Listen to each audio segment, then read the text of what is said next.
Hello, welcome to Should I Buy This Game? Featuring Bomb Busters. My name is Christine, and in this video I'll give you an overview of how the game is played, and then share a few things we may like or dislike about the game to help you decide if you want to add Bomb Busters to your collection. So we are set up for a 4-player game of Bomb Busters, and I just want to start by showing you this board in the middle. Here we have equipment cards, and you get one equipment card for each player that's playing. However, they are shared. This is a cooperative game.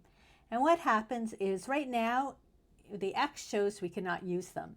And once we reveal all 4 of the 3 or the 4, 6 or 10, a little token will go over the 3, and that will then allow us to move this up. And with the check mark, it now is able to be used.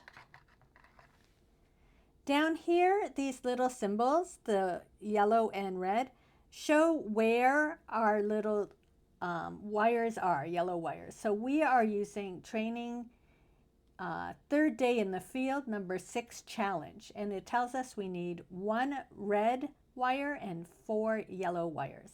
So we know our yellow is at 1.1, 3.1, 8.1, and 11.1.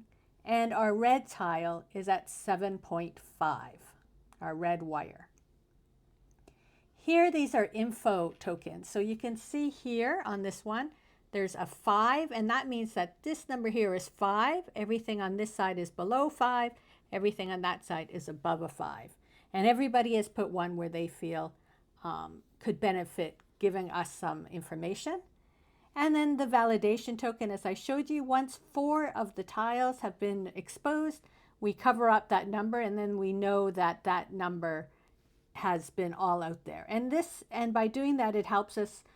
These wires will suddenly become shown. If you have all the 8 and all the 9, but there's still a tile where an 8 or 9 might be, that will give you an idea that that is a yellow wire. And down here is how many you can get wrong.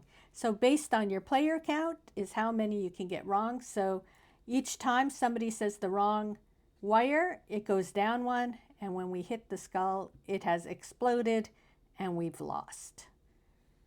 And that is basically the main board. And then each person divides up. There are 48 tiles. So in a 4-player game, everybody gets 12. Plus then you divide up these, the wire, the yellow and the red wires get put in with all of them. So when you're picking tiles to add, you don't know if you're getting a yellow or red. They're added in. So in this case, one person has 14 tiles and the other 3 have 13 tiles. Now, as I said, this is a 4-player setup. You can play with 3 players, and what you would do is one captain would have 2 of these boards to manage, but they would be 2 separate boards. And in a 2-player game, each player would have 2 boards that they would be managing as 2 separate boards during the play. It wouldn't be combined as one.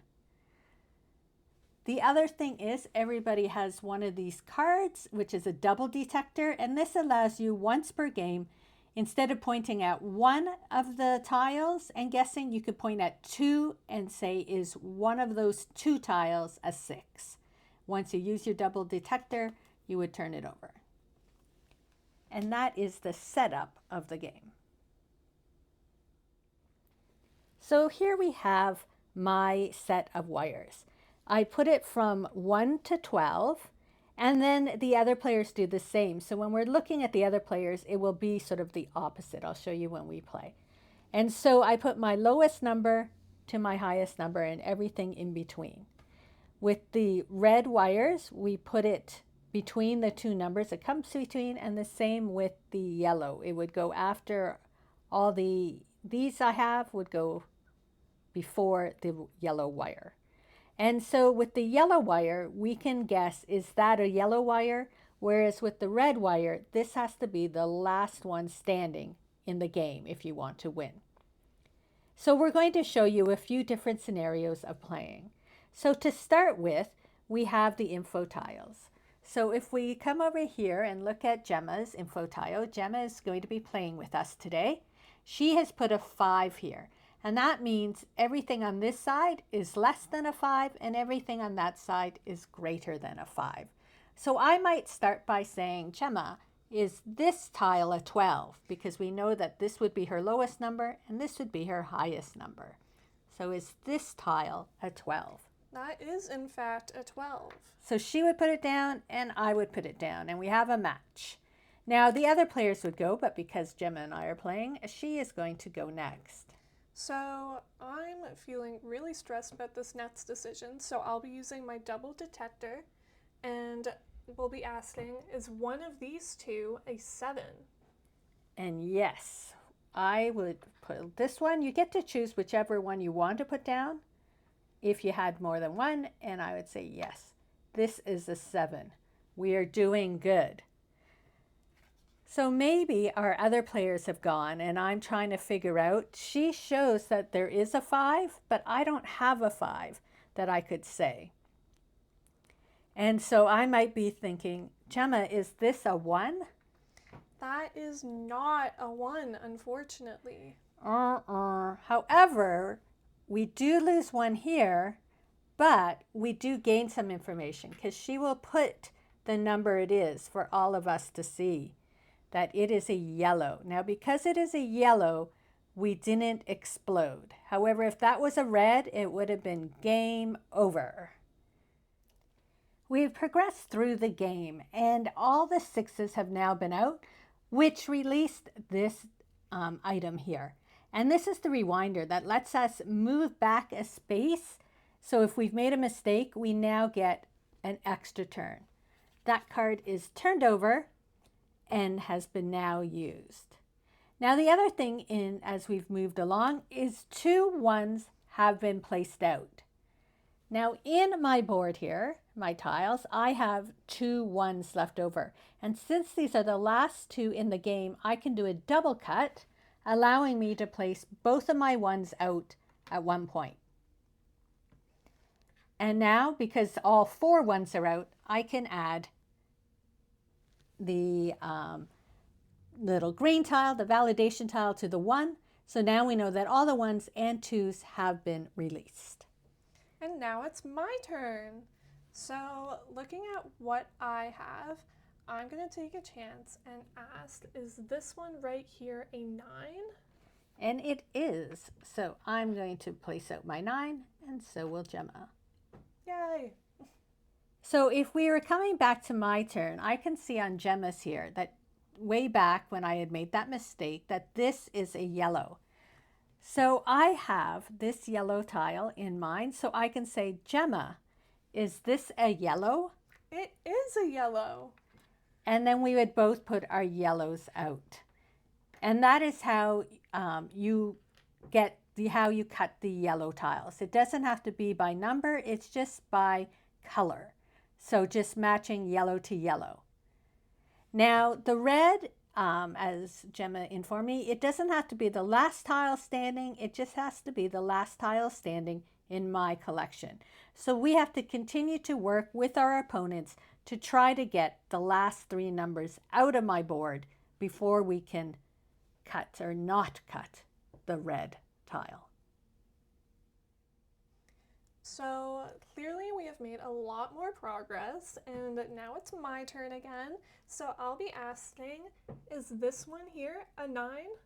And it is a 9. Oh, thank God. So all the 9s are out. We can cover it up.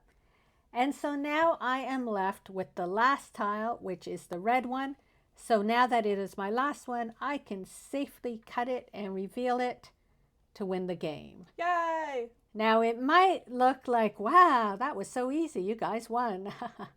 But this game is very challenging. We have played multiple times and we are still on number 6. And this game goes up to 66. And there are these little boxes starting at 9, and each box has like 10 or so different more challenges in them. We haven't had the opportunity to open any of the boxes yet, because even though we've played multiple times, we are still at number 6. So this game is replayable. You can play it for a long time because it is challenging for you to actually succeed, but possible. So overall, we really enjoy Bomb Busters because we like deduction games. And what's really great about this game is the fact you can play it with 2 people, because a lot of deduction games you need at least 3 people to play them. Now this game has huge replayability because even though we have to continue to play level 6 until we actually win it, every time you play, everybody has different numbers. You can pull different red tiles, you can pull different yellow wires. It's always changing. So it's not the same game over and over again. It's the same gameplay, but you're always trying to figure out which numbers people have. Additionally, it's always interesting playing with 4 versus 3 versus 2 people because it always gives you a different amount of tiles that you have access to. As Christine said, when you have 2 people, you have double the amount of tiles, whereas 3, one person has double the amount, whereas the other 2 only have 1 tray to go off of. The other thing we really like are the equipment cards. Now, the more people you have, the more cards you get. When Gemma and I just play ourselves, we only get 2 cards. And there is a little deck of cards that you can choose different, there's 12 different ones for each of the numbers that you can randomly choose, or we like to always include this card because if we make a mistake, it just gives us 1 extra turn. So we like to add that one in to each of our games.